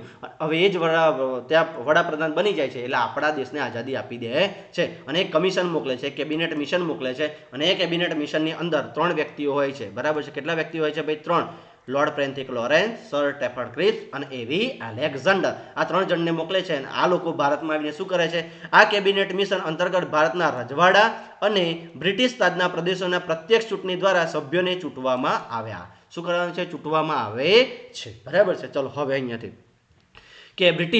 કે બ્રિટનમાં લેબર પાર્ટીની જીત થઈ, વડાપ્રધાન કોણ બને છે? ક્લાઇમેટ એટલી. અને આ ક્લાઇમેટ એટલી શું કરે છે? ભારતમાં વચગાળાની સરકારની રચના માટે એક કમિશન મોકલે છે. અને એ કમિશનનું નામ શું હોય છે? કેબિનેટ મંત્રીઓ આવે છે, બરાબર છે. કેબિનેટ મિશન 1946માં આવે છે. Lord ફ્રેન્થિક Lawrence, sir Trafford crisp અને એવી એલેક્ઝાન્ડર. અને ભારતના રજવાડાઓ અને બ્રિટિશ રાજના પ્રદેશોમાં પ્રત્યક્ષ ચૂંટણી કરાવે છે. ભાઈ શું કરાવે છે? પ્રત્યક્ષ ચૂંટણી કરાવે છે. અને આઈએનસીની બહુમતીની સરકાર બને છે, બરાબર. ઇન્ડિયન નેશનલ કોંગ્રેસની શું બની જાય છે? વચગાળાની સરકાર બનાવી દેવામાં આવે છે, બરાબર છે. ચલો હવે આના પછી કોણ આવે છે? માઉન્ટ બેટન યોજના અથવા તો 3 જૂન યોજના, બરાબર છે. ચલો હવે આપણે આઝાદી તરફ જઈ રહ્યા છીએ, બરાબર છે. જો શું થાય છે કે માઉન્ટ બેટન યોજના અને 3 જૂન યોજના. કે બ્રિટિશ વડાપ્રધાન ક્લાઇમેટ એટલીએ 20 ફેબ્રુઆરી 20 ફેબ્રુઆરી 1947ના રોજ ઘોષણા કરી કે 30 જૂન 1948 સુધી ભારતમાં બ્રિટિશ સત્તાનો અંત આવશે. આને જાહેરાત કરી દીધી. એટલે આપણને આનંદ થઈ ગયો કે હંમેશના માટે જે અત્યાર સુધી સેના અધ્યક્ષ અને ગવર્નર જે અંગ્રેજો હતા એ પણ જતા રહેશે. કઈ તારીખ સુધીમાં? 30 જૂન 1948 સુધી બધા જ વ્યક્તિઓ અહીંથી જતા રહેશે. અને હંમેશા માટે બ્રિટિશ સરકાર ભારતને છોડી મૂકશે. મુસ્લિમ લીગ દ્વારા અલગ પાકિસ્તાનની માગણીના કારણે કેબિનેટ મિશન યોજના નિષ્ફળ રહી. કે મુસ્લિમ લીગે શું કીધું? ભાઈ અમને અલગ પાકિસ્તાન આપો. જેથી ભારતના તત્કાલિક વાઇસરોય માઉન્ટ બેટન દ્વારા ભારત પાકિસ્તાનનું વિભાજન દર્શાવતી માઉન્ટ બેટન યોજના 3 જૂન 1947ના રોજ રજૂ કરવામાં આવી. શું થાય છે ભાઈ? આગળ જોજો. આ કેબિનેટ મિશનમાં શું થાય છે? કેબિનેટ મિશન થઈ ગયું, પણ એક બાજુ ભારત કે એક જો અહીંયા આઈએનએસ ઇન્ડિયન નેશનલ કોંગ્રેસની જીત થઈ ગઈ અને કોંગ્રેસની મુસ્લિમ લીગની શું થઈ? હાર થઈ. હવે મુસ્લિમ લીગની હાર થઈ એટલે મુસ્લિમ લીગે શું કીધું? અમને અલગ જ પાકિસ્તાન આપો, અમારે ભારતમાં રહેવું નથી. તો આના માટે આ કેબિનેટ મિશન તો નિષ્ફળ ગયું, પણ માઉન્ટ બેટન યોજના આવી ગઈ. 3 જૂન 1947ના રોજ અલગ ભારત પાકિસ્તાનના ભાગલા કરો. આ યોજના સર હેડિંગ ઇસ્મા અને સર જોન એબલ અને માઉન્ટ બેટનની સમિતિ દ્વારા બનાવવામાં આવી હતી, બરાબર છે. અને યોજનાને 3 જૂન યોજના તરીકે પણ ઓળખવામાં આવે છે. અને વાઇસરોય માઉન્ટ બેટનનું હુલામણું નામ ડિકીબર્ડ હતું, જેથી આ યોજના ડિકીબર્ડ પ્લાન તરીકે પણ ઓળખવામાં આવે છે. અને આ યોજના દિલ્હીના પ્રાંતીય ગવર્નરની સભામાં સર હેસ્ટિંગ ઇસ્મા દ્વારા રજૂ કરવામાં આવી હોવાથી તેને ઇસ્મા યોજના પણ કહે છે. જોજો આ ઘટનામાં શું થાય છે. પહેલું તો માઉન્ટ બેટન યોજના. આ માઉન્ટ બેટન યોજનાના બીજા નામ કયા કયા છે? એક તો 3 જૂન યોજના, ડિકીબર્ડ પ્લાન યોજના અને ઇસ્મા યોજના. આ શું થાય છે? 3 જૂન યોજના કેમ કહેવામાં આવે છે? કે 3 જૂન 1947ના રોજ આવી હતી, તેથી આનું નામ શું બની ગયું? માઉન્ટ બેટન યોજનાનું 3 જૂન યોજના, બરાબર છે. ડિકીબર્ડ પ્લાન કેમ? કે વાઇસરોય માઉન્ટ બેટનનું હુલામણું નામ શું હતું? ડિકીબર્ડ. શું હતું ભાઈ? ડિકીબર્ડ. તેથી આ યોજનાનું નામ શું બની ગયું? ડિકીબર્ડ યોજના. અને ઇસ્મા યોજના, તો કે આ યોજના દિલ્હીની પ્રાંતીય ગવર્નરની સભામાં સર હેડિંગ ઇસ્મા દ્વારા રજૂ કરવામાં આવી હતી, તેથી આ યોજનાનું નામ શું બની ગયું? ઇસ્મા યોજના. સમજાયું કે ન સમજાતું? માઉન્ટ બેટન યોજનાના કેટલા નામ? તો કે 3 જૂન યોજના. કેમ? તો કે 3 જૂન યોજના 3 જૂનના રોજ લાગુ પડી હતી એટલા માટે. પછી ડિકીબર્ડ કેમ? તો કે માઉન્ટ બેટનનું હુલામણું નામ શું હતું ભાઈ? ડિકીબર્ડ. તેથી અને ઇસ્મા યોજના કે દિલ્હી પ્રાંતીય સભા ભરાઈ ત્યારે હેડિંગ ઇસ્મા દ્વારા રજૂ કરવામાં આવી હતી, એટલે કે આનું નામ શું બની ગયું? ઇસ્મા યોજના. અને આ માઉન્ટ બેટન યોજના શું કામ આવી હતી? તો કે આ યોજના ભારત પાકિસ્તાનનું વિભાજન કરવામાં આવી હતી, બરાબર છે. ચલો આપણે બાજુના સ્લાઇડ પર જોઈએ. કઈ યોજના શું કામ આવી હતી? તો કે ભારત પાકિસ્તાનનું વિભાજન કરવા માટે આવી હતી, બરાબર છે કે 2 જૂનથી શું થયું, ભારત પાકિસ્તાનનું વિભાજન થઈ ગયું. અને વિરોધ કોણે કર્યો, જવાહરલાલ નહેરુએ કર્યો કે ભારતના બાલ્કનીકરણને વધારશે તથા સંઘર્ષ અને હિંસા જન્મશે. શું જન્મશે? સંઘર્ષ અને હિંસા જન્મશે. આને બાલ્કન પ્લાન કહેવામાં આવે છે. અને આનો સ્વીકાર કોણે કર્યો ભાઈ, કોંગ્રેસ લીગે સ્વીકાર કર્યો અને મુસ્લિમ લીગે સ્વીકાર કર્યો. કેમ? તો કોંગ્રેસને શું હતું, અલગ દેશ જોઈતો હતો, મુસ્લિમોને શું જોઈતો હતો, અલગ દેશ જોઈતો હતો, બંનેને અલગ અલગ મળી જતું હતું, તો આ બંનેએ સ્વીકાર કરી દીધો. અને ભારત પાકિસ્તાનની સીમા નક્કી કરવા માટે કોણ આવે છે, રેડ ક્લિફ આયોગનું ગઠન કરવામાં આવે છે, બરાબર છે ભાઈ. શું કરવામાં આવે છે, રેડ ક્લિફ આયોગનું ગઠન કરવામાં આવે છે. અને આ જ રેડ ક્લિફ છે એના લીધે અત્યાર સુધી આપણે ભારત પાકિસ્તાનનું યુદ્ધ થતું આવે છે. આ કોના લીધે, આ રેડ ક્લિફના. કેમ? તો કારણ ટેબલ પર બેઠા બેઠા નકશા દોરી દીધા, બરાબર છે. ટેબલ પર બેઠા બેઠા શું કરી દીધું ખબર છે કે જ્યાં જ્યાં પોલીસ સ્ટેશન આવતા હતા ને ત્યાંની સરહદ આને નક્કી કરી નાખી. અને જ્યારે હકીકતમાં જોવા ગયા તો અમુકના ઘરો પણ તૂટી ગયા, અમુકના ઘરોની વચ્ચે થઈને રેડ ક્લિફ લાઈન જતી હતી કે આ બાજુ કે એક દરવાજાની ઘરના એક દરવાજાની બહાર નીકળો તો ભારત, બીજા દરવાજા નીકળો તો કયું આવે, તો કે પાકિસ્તાન. એવું પણ થયું હતું. કેમ? તો કે રેડ ક્લિફ એવો વ્યક્તિ હતો, અંગ્રેજ હતો. કોણ હતો ભાઈ, અંગ્રેજ. રાજગોપાલાચારીનું કહેવું સારું હતું પણ ત્યારે મુસ્લિમ લીગ કે કોંગ્રેસ લીગ માન્યા નહીં. પણ હવે આ રેડ ક્લિફે શું કર્યું ખબર છે, ટેબલ પર નકશો લઈને બેસી ગયું, ભારત પાકિસ્તાનનો, આ ભારતનો આખો નકશો લઈને બેસી ગયો. અને ત્યાં શું જોતું હતું, જ્યાં જ્યાં પોલીસ સ્ટેશન આવે ત્યાં લાઈનનો દોડતો ગયો, બરાબર છે. કે જે અહીંયા જોઈએ કે આ એક પોલીસ સ્ટેશન અહીંયા છે, બીજું અહીંયા છે, ત્રીજું અહીંયા છે, તો આ રીતે એક પોલીસ સ્ટેશનને જોઈન કરતા એક લાઈન, પછી બીજી લાઈન, પછી આ ત્રીજી લાઈન, આમ જોઈન કરીને એણે રેડ ક્લિફ રચના બનાવી દીધી. અને પછી જોવા ગયા તો આ ઘર, અહીંયા ઘર હોય તો એક દરવાજો ક્યાં ખુલે, પાકિસ્તાનમાં, બીજો દરવાજો ક્યાં ખુલે, ભારતમાં ખુલે. આવું પણ થયેલું છે, બરાબર છે. ચલો હવે આગળ જઈએ તો ભારત સ્વતંત્રતા અધિનિયમ 1947. ભારત સ્વતંત્રતા અધિનિયમ 1947. તો આ શું કહે છે, માઉન્ટ બેટન યોજના પરથી બંને પક્ષોની સહમતિ પછી આ યોજના ખરડા સ્વરૂપે બ્રિટિશ સંસદમાં પસાર કરવામાં આવી, જે ભારત સ્વતંત્રતા અધિનિયમ 1947 ના નામે ઓળખવામાં આવે છે. કે માઉન્ટ બેટન યોજના આવી, એનો કોંગ્રેસ લીગે સ્વીકાર કર્યો, મુસ્લિમ લીગે સ્વીકાર કર્યો. એટલે હવે આ ક્યાં જતી રહી, તો કે બ્રિટનની અંદર જતી રહી. અને બ્રિટનની સંસદમાંથી પણ રજૂ કરી દેવામાં આવી. અને 18 જુલાઈ, જોજો હા, 18 જુલાઈ 1947 ના રોજ આ યોજનાને બ્રિટિશ સમ્રાટ દ્વારા સ્વીકૃતિ મળી ગઈ. કે બ્રિટિશમાંથી આપણને ક્યારે સ્વીકૃતિ મળી ગઈ, 18 જુલાઈ 1947 ના બ્રિટિશ સંસદે પાસ કરીને આપી દીધું કે ઓકે ચલો ભારતને હવે પાકિસ્તાન અને ભારત બે અલગ અલગ કરી આપો. અને જુલાઈ 1947 ધારો પસાર કર્યો, જેમાં હવે બ્રિટિશ હુકુમતની સત્તા હસ્તાંતર બે સાર્વભૌમ સત્તાઓને ભારત અને પાકિસ્તાનને કરાઈ દેવામાં આવી. કે ભારત બ્રિટિશ અધિકૃત ભારત સરકારની જવાબદારી તથા રજવાડા પર શાસન 15 ઓગસ્ટ 1947 થી સમાપ્ત કરી દેવામાં આવશે. કે જે અત્યારે અમે રાજ કરીએ છીએ 15 ઓગસ્ટ 1947 થી સમાપ્ત કરી દેવામાં આવશે. 14 અને 15 ઓગસ્ટ 1947 ની મધ્યરાત્રિએ ભારતમાં બ્રિટિશ સત્તાની સમાપ્તિ થઈ અને બધી જ સત્તાએ બે નવા સ્વતંત્ર રાષ્ટ્ર ભારત અને પાકિસ્તાનને આપવામાં આવી. અને ભારત તથા પાકિસ્તાન કેન્દ્રીય વિદ્યામંડળને કેટલાક વિષયો પર કાયદો બનાવવાનો અધિકાર તેમના બ્રિટિશ સંસદ હસ્તક્ષેપ કરશે નહીં. તો હવે કાયદો એમને જેમ બનાવે બ્રિટિશ સરકાર એમના હસ્તક્ષેપ કરશે નહીં. જ્યાં સુધી બંને રાષ્ટ્ર પોતાનું નવું બંધારણ ન મૂકે ત્યાં સુધી ભારત સરકાર અધિનિયમ 1935 દ્વારા બંનેનું શાસન ચાલશે. બંનેનું શાસન ક્યાં સુધી ચાલશે, તો કે બંનેનું શાસન કે જ્યાં સુધી બંને રાષ્ટ્ર પોતાનું બંધારણ ના બનાવી દે ત્યાં સુધી ભારત સરકાર અધિનિયમ 1935 હેઠળ બંનેનું કાર્યકાળ ચાલશે. કે જો હવે આખી ઘટના કે ભારત સ્વતંત્ર અધિનિયમ 1947 છે શું ભાઈ, તો કે માઉન્ટ બેટન યોજનાનો બંને પક્ષે સ્વીકાર કર્યો, કોંગ્રેસ લીગે સ્વીકાર કર્યો અને મુસ્લિમ લીગે સ્વીકાર કર્યો. એટલે આ યોજનાના ખરડા સ્વરૂપે ક્યાં મોકલી દેવામાં આવી, બ્રિટન સંસદમાંથી પસાર કરી દેવામાં આવે છે. અને બ્રિટન સંસદે કઈ તારીખે મંજૂરી આપી દીધી, 18 જુલાઈ 1947 ના રોજ બ્રિટિશ સમ્રાટ દ્વારા સ્વીકૃતિ કરી દેવામાં આવી અને ભારત અને પાકિસ્તાન બંને અલગ રાષ્ટ્ર બનાવવામાં આવશે. અને કઈ તારીખે મનાવવામાં આવે છે, તો કે 14 ઓગસ્ટ 1947 ની મધ્યરાત્રિએ. જોજો હા, 14 ઓગસ્ટ 1947 ની મધ્યરાત્રે એટલે કે રાત્રે 12 વાગે, મધ્યરાત્રે એટલે કે 12 વાગે ભારત અને પાકિસ્તાન અલગ રહેશે. એટલે પાકિસ્તાન વાળા શું કહે છે કે અમને જ આઝાદી ક્યારે મળી ગઈ, 14 તારીખે મળી ગઈ. અરે 14 તારીખે મળી ગઈ અને આપણે શું વિચારીએ છીએ તો કે 15 તારીખે આપણને આઝાદ મળી. આ ફરક કેમ પડે છે, કોઈ કહેશે? આપણે આપણો સ્વતંત્રતા દિવસ કઈ તારીખે મનાવીએ છીએ, 15 ઓગસ્ટ 1947 અને પાકિસ્તાન ક્યારે મનાવે છે, 14 ઓગસ્ટ 1947 ના દિવસે. ચલો આનો ફરક કેમ છે, કોઈ કહેશે ખરું? ખબર હોય તો કોમેન્ટમાં જવાબ આપો, નહીં તો આપણે તો કહીએ જ છીએ, બરાબર છે.